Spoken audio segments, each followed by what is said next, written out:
Legislation which recognizes lynching as a federal hate crime has passed both the U.S. House and Senate and now needs only President Biden's signature to become law. The Emmett Till Anti-Lynching Act, named after the Chicago 14-year-old who was kidnapped, beaten, and killed while he was visiting Mississippi back in 1955. Now, the first anti-lynching legislation was introduced more than a century ago, but this is the first time this type of bill has had a real chance of becoming a law. Washington correspondent Evan Lambert gives us a look at the decades-long effort to get this on the books.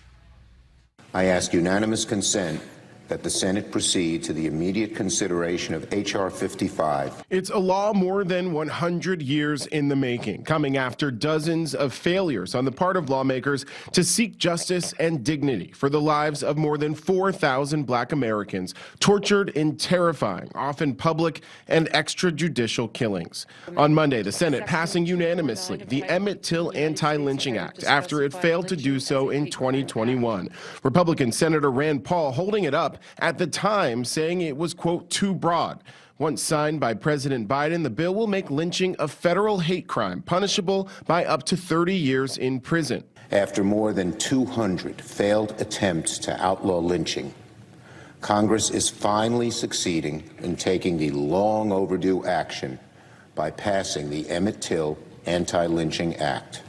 Hallelujah, it's long overdue. One of the bill's sponsors, Republican Senator Tim Scott, tweeting, "The Senate passed my anti-lynching legislation, taking a necessary and long overdue step toward a more unified and just America." The anti-lynching bill is named after Emmett Till, the 14-year-old Chicago boy whose brutal murder at the hands of two white men in Mississippi in 1955 and his mother's insistence that he have an open casket funeral helped define the civil rights movement.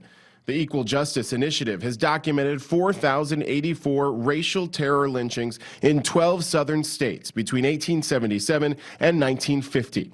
But today, lynching remains relevant as many consider the 2020 murder of Georgia jogger Ahmaud Arbery, which just ended in both state and federal hate crimes convictions, a modern-day lynching. Think about all the Black people who have been lynched in the history of America. In Georgia. Yes. Who never, ever got their day in court. Right. And the next step is for President Biden to sign this bill. The White House saying it's unclear on timing right now. It needs to get the vice president and the president together to sign the bill in person. Nichole? Yeah, a very long time coming on this one.